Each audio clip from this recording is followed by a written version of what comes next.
Oficialmente implantado pelo Ministério da Saúde em 1991, o então Programa de Agentes Comunitários de Saúde, PACS, teve início no fim da década de A. 70.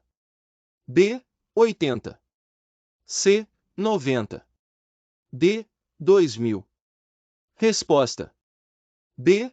80. Oficialmente implantado pelo Ministério da Saúde em 1991, o então Programa de Agentes Comunitários de Saúde, PACS, teve início no fim da década de 80 como uma iniciativa de algumas áreas do Nordeste e outros lugares, como o Distrito Federal e São Paulo, em buscar alternativas para melhorar as condições de saúde de suas comunidades.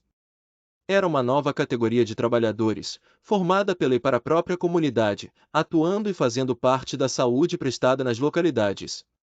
2. Controle considerado a principal prioridade no controle vetorial do Aedes aegypti, visto que os impactos positivos são de longa duração, conferindo eficiência ao processo. A presente contextualização é conceito do A. Controle da fase imatura. B. Controle legal. C. Controle da fase adulta. D. Controle sazonal. Resposta: A. Controle da fase imatura. O controle é considerado a principal prioridade no controle vetorial do Aedes aegypti, visto que os impactos positivos são de longa duração, conferindo eficiência ao processo, refere-se ao controle da fase imatura.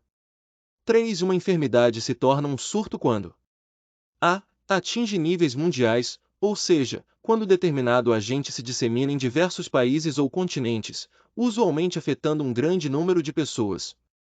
B. Ocorre um aumento no número de casos de uma doença em diversas regiões, estados ou cidades, porém sem atingir níveis globais. C.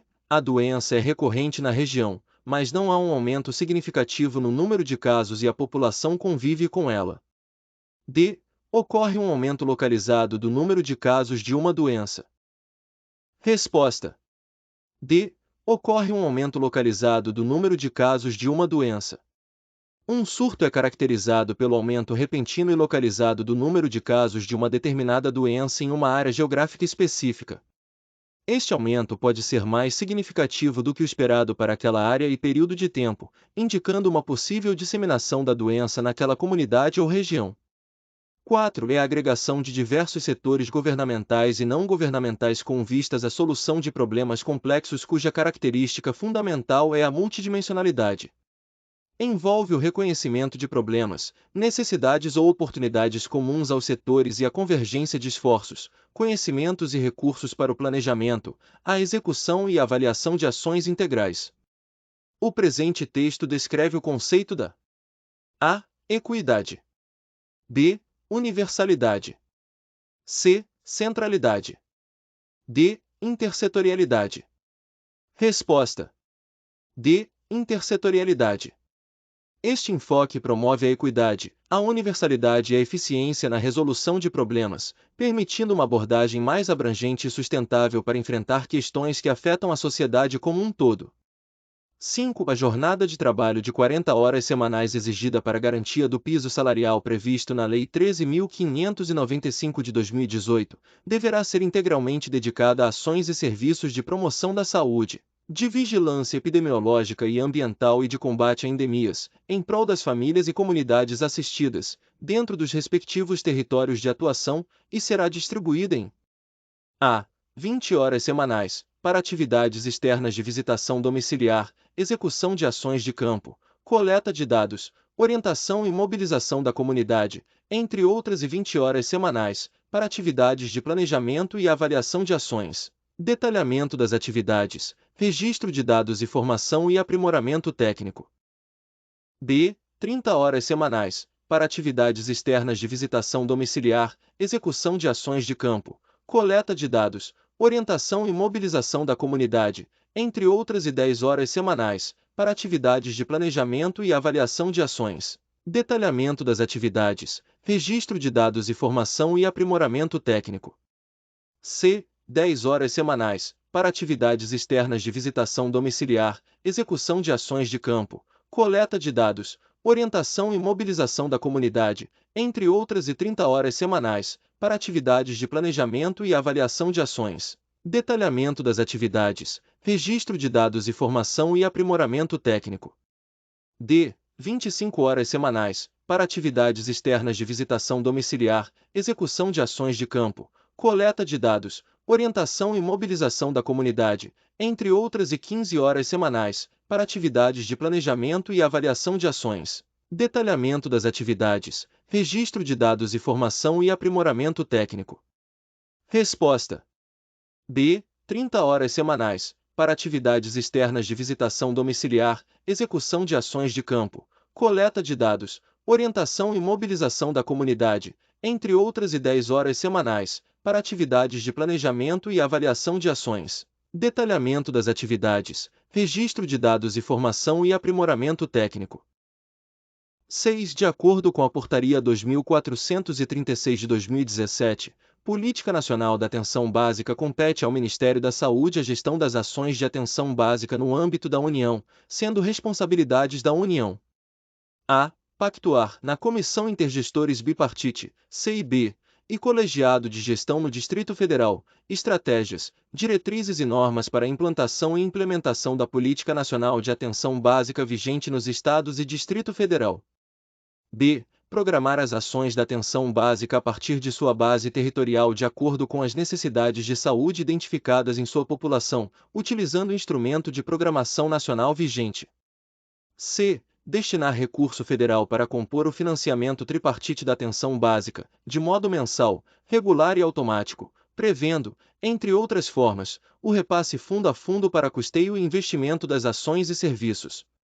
D. Fomentar a mobilização das equipes e garantir espaços para a participação da comunidade no exercício do controle social. Resposta: C. Destinar recurso federal para compor o financiamento tripartite da atenção básica, de modo mensal, regular e automático, prevendo, entre outras formas, o repasse fundo a fundo para custeio e investimento das ações e serviços.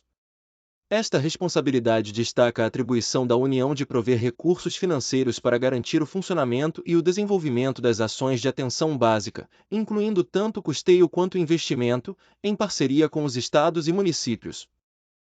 7. O agente comunitário de saúde é responsável pelo acompanhamento e cadastro de todas as famílias que vivem no seu território de atuação, microárea, por meio de visitas domiciliares mensais. Além das visitas, o profissional desenvolve ações de prevenção de doenças e promoção da saúde, trabalho com grupos específicos, hipertensos, vacinação infantil e orientação à população quanto às campanhas de saúde realizadas. Sendo assim, o ACS exerce um papel importante nesse cenário, por integrar a comunidade e realizar as visitas domiciliares, atua como informante-chave na equipe de saúde. Assim, ele tem o papel de levantar informações para subsidiar o diagnóstico em saúde e o planejamento de ações individuais e coletivas em saúde. Considerando o cenário de saúde acerca dos problemas de saúde mais prevalentes nos adultos e nos idosos, destaca-se: a. A pneumonia e a asma. B. As doenças infecciosas. C. A hipertensão arterial e o diabetes mellitus, DM.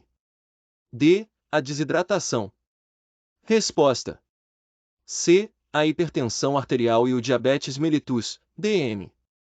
Essas condições são comuns em adultos e idosos e têm um grande impacto na saúde pública devido às complicações associadas e à necessidade de cuidados contínuos e preventivos. O ACS desempenha um papel fundamental na identificação precoce, monitoramento e orientação das pessoas afetadas por essas condições. 8. O Programa Saúde na Escola, PSE, visa a integração e articulação permanente da educação e da saúde, proporcionando melhoria da qualidade de vida da população brasileira. Como consolidar essa atitude dentro das escolas? Essa é a questão que nos guiou para a elaboração da metodologia das agendas de educação e saúde, a serem executadas como projetos didáticos nas escolas. Nesse contexto, o público beneficiário do PSE são: a. Os estudantes da educação básica, gestores e profissionais de educação e saúde, comunidade escolar, de forma mais amplificada, estudantes da Rede Federal de Educação Profissional e Tecnológica e da Educação de Jovens e Adultos, EJA. B. Os estudantes da educação básica, gestores e profissionais de educação e saúde. C. Os estudantes da educação fundamental, gestores e profissionais de educação e saúde, e, de forma mais amplificada, estudantes da rede municipal de educação profissional e tecnológica. D. Os estudantes da educação fundamental, profissionais de educação e saúde, comunidade escolar, de forma mais amplificada, a educação de jovens e adultos, EJA.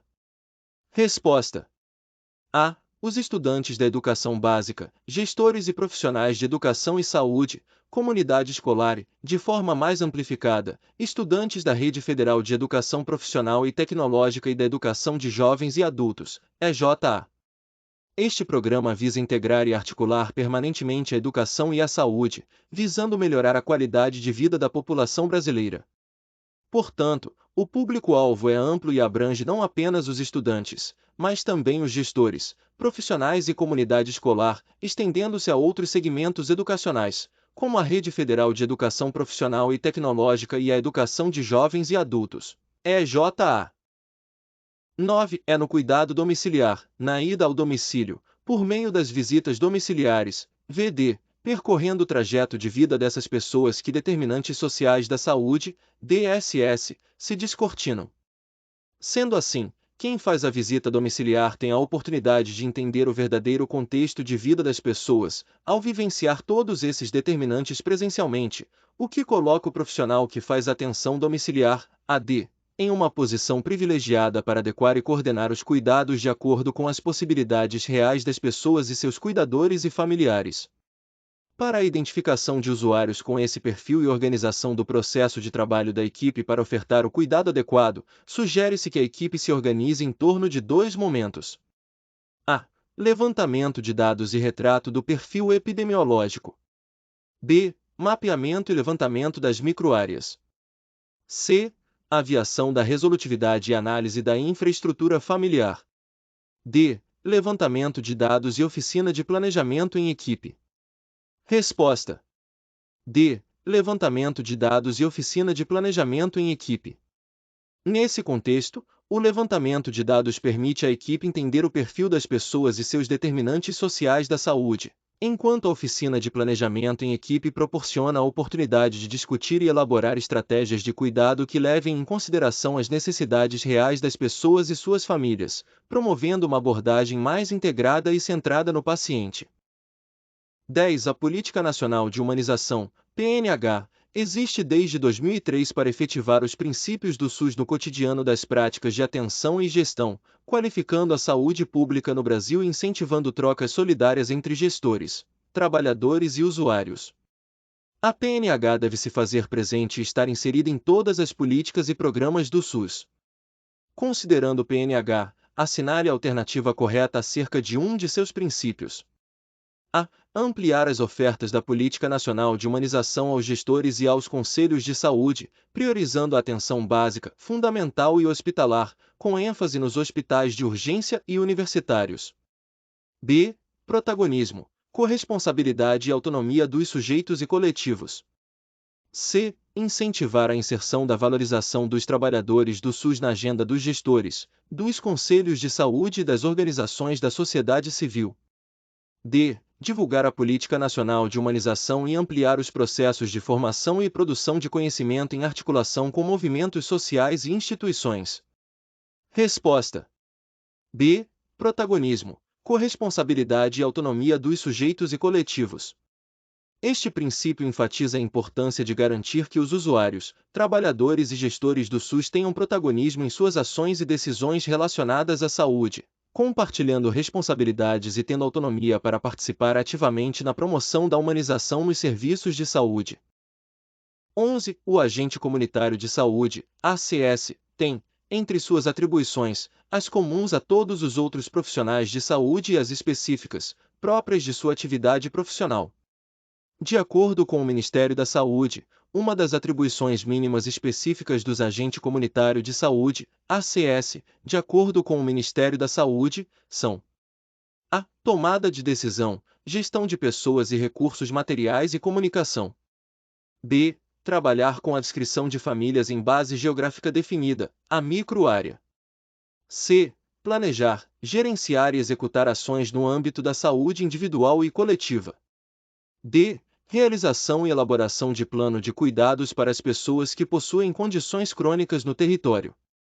Resposta. B. Trabalhar com a descrição de famílias em base geográfica definida, a microárea. Essa atribuição destaca a responsabilidade do ACS de ser designado para uma área geográfica específica, onde ele é encarregado de conhecer e atender as famílias residentes nessa região, facilitando assim o acesso aos serviços de saúde e promovendo uma relação mais próxima e eficaz entre a comunidade e os serviços de saúde.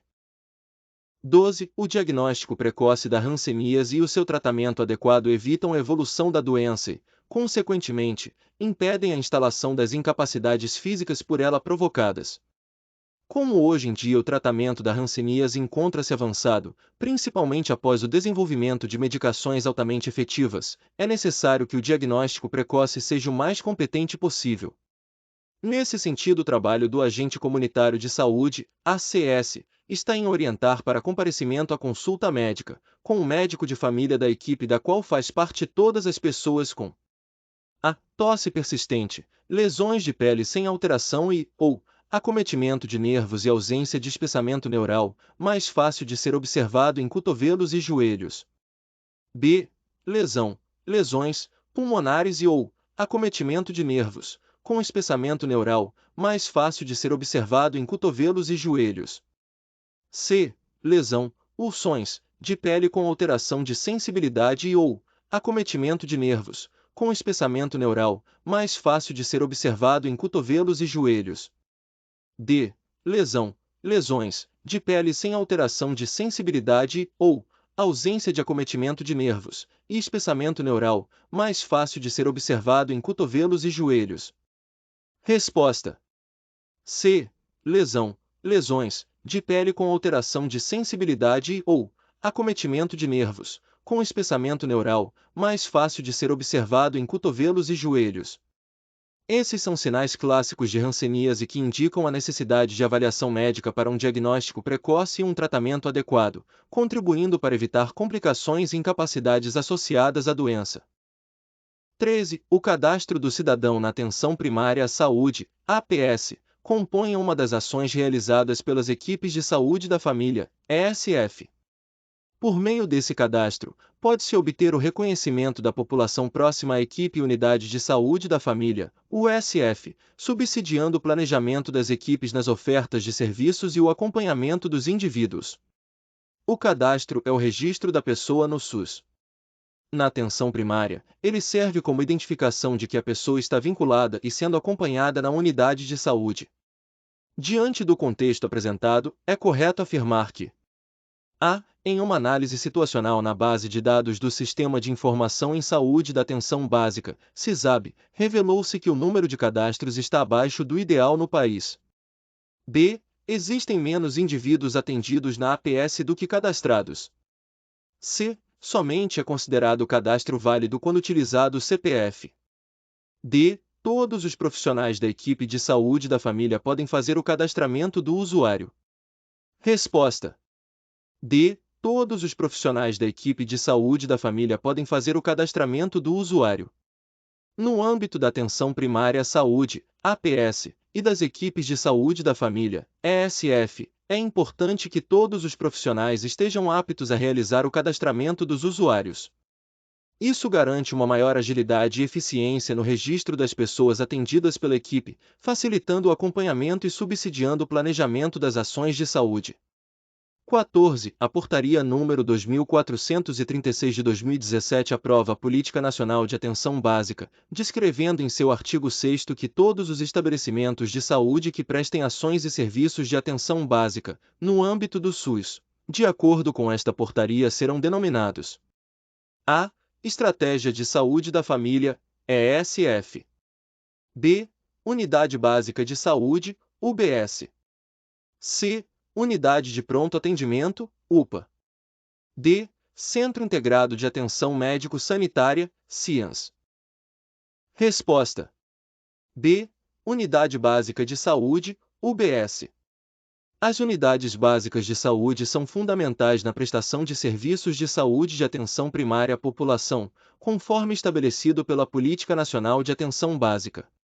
15. O Sistema de Informação de Agravos de Notificação, SINA, é alimentado, principalmente: a. Pela notificação e investigação de casos de doenças e agravos. b. Pelo Prontuário Eletrônico do Cidadão, PEC. c. Pela coleta de dados simplificada, CDs. d. Pelo número de atendimentos realizados e cadastrados no ESUS. Resposta: a. Pela notificação e investigação de casos de doenças e agravos. O SINA é um sistema utilizado para notificação e registro de casos de doenças e agravos de notificação compulsória, sendo alimentado pelos profissionais de saúde que notificam e investigam esses casos conforme estabelecido pela legislação sanitária. 16. O Conselho de Saúde, no âmbito de atuação nacional, estadual ou municipal, em caráter permanente e deliberativo, órgão colegiado composto por representantes do governo, prestadores de serviço, profissionais de saúde e usuários, atua na formulação de estratégias e no controle da execução da política de saúde na instância correspondente, inclusive nos aspectos econômicos e financeiros, cujas decisões serão homologadas pelo chefe do poder legalmente constituído em cada esfera do governo. Sendo assim, cabe a cada Conselho de Saúde definir o número de membros, que obedecerá à seguinte composição: a. 60% de entidades e movimentos representativos de usuários, 20% de entidades representativas dos trabalhadores da área de saúde e 20% de representação de governo e prestadores de serviços privados conveniados, ou sem fins lucrativos. b. 40% de entidades e movimentos representativos de usuários, 30% de entidades representativas dos trabalhadores da área de saúde e 30% de representação de governo e prestadores de serviços privados conveniados, ou sem fins lucrativos. c. 70% de entidades e movimentos representativos de usuários, 15% de entidades representativas dos trabalhadores da área de saúde e 15% de representação de governo e prestadores de serviços privados conveniados, ou sem fins lucrativos. d. 50% de entidades e movimentos representativos de usuários, 25% de entidades representativas dos trabalhadores da área de saúde e 25% de representação de governo e prestadores de serviços privados conveniados, ou sem fins lucrativos. Resposta: d. 50% de entidades e movimentos representativos de usuários, 25% de entidades representativas dos trabalhadores da área de saúde e 25% de representação de governo e prestadores de serviços privados conveniados, ou sem fins lucrativos. Essa composição visa garantir a representatividade dos diversos segmentos envolvidos na prestação e no controle dos serviços de saúde, incluindo usuários, trabalhadores da saúde, governo e prestadores de serviços. 17. No âmbito do SUS, os indicadores de saúde devem ser utilizados na elaboração dos vários processos de gestão dos sistemas de saúde, tais como planejamento, programação, regulação, contratualização, controle, avaliação, auditoria, sistemas de informação e financiamento das ações e serviços de saúde. Na saúde pública, os indicadores são classificados em demográficos, socioeconômicos, mortalidade, morbidade e fatores de risco, recursos e cobertura. A partir destas definições, os indicadores que mensuram a ocorrência e distribuição de doenças e agravos à saúde na população residente na área geográfica referida é classificado como: a. Mortalidade. b. Morbidade. c. Demográfico. d. Socioeconômico. Resposta: b. Morbidade. Os indicadores de morbidade fornecem informações sobre a prevalência e incidência de doenças e condições de saúde em uma determinada população, auxiliando na avaliação do perfil epidemiológico e na identificação de necessidades de saúde. 18. As doenças crônicas não transmissíveis figuram como as principais causas de óbitos no mundo, gerando perda de qualidade de vida e alto grau de limitação no trabalho e no lazer, além de impactos econômicos para famílias, comunidades e sociedade em geral. Caracterizam-se por etiologia múltipla, causas difíceis de se definir, diversos fatores de risco, curso longo e silencioso e de origem não infecciosa. Esses fatores de risco podem ser identificados e classificados como não modificáveis e modificáveis ou comportamentais. Entende-se como fator de risco modificável: a. Idade. b. Sexo. c. Tabagismo. D. Herança genética. Resposta. C. Tabagismo. O tabagismo é um exemplo clássico de fator de risco modificável para doenças crônicas não transmissíveis, como doenças cardiovasculares, câncer e doenças respiratórias. Parar de fumar ou evitar o tabagismo é uma medida eficaz na prevenção e controle dessas condições de saúde. 19. A atenção primária à saúde é entendida como o conjunto de ações de saúde individuais, familiares e coletivas que envolvem promoção, prevenção, proteção, diagnóstico, tratamento, reabilitação, redução de danos, cuidados paliativos e vigilância em saúde. Diante do contexto, as equipes de saúde da família, incluindo os agentes comunitários de saúde, ACS, devem operacionalizar princípios e diretrizes da APS. Assinale a alternativa correta que represente um desses princípios. A. Equidade. B. Territorialização. C. População adscrita. D. Ordenação da rede. Resposta. A. Equidade. O princípio da equidade na APS diz respeito à garantia de que todos tenham acesso aos serviços de saúde de acordo com suas necessidades, sem discriminação ou privilégios injustificados, visando reduzir as desigualdades em saúde. Isso implica na distribuição justa e adequada de recursos e serviços, priorizando os grupos mais vulneráveis e necessitados. 20. Como modelo prioritário da atenção primária à saúde, a Estratégia de Saúde da Família, ESF, visa promover a estabilização e desbrio da atenção primária de forma segregada. B. Limitação e delimitação da população atendida na atenção primária à saúde. C. A ampliação e a resolutividade da atenção primária de forma integrada e planejada. D. A organização e limitação do acesso, para maior resolutividade da atenção primária à saúde. Resposta. C. A ampliação e a resolutividade da atenção primária de forma integrada e planejada. A ESF tem como objetivo principal ampliar o acesso e a qualidade da atenção primária à saúde, por meio de uma abordagem integrada e planejada, que envolve ações de promoção, prevenção, diagnóstico, tratamento e reabilitação, buscando resolver a maior parte das necessidades de saúde da população assistida.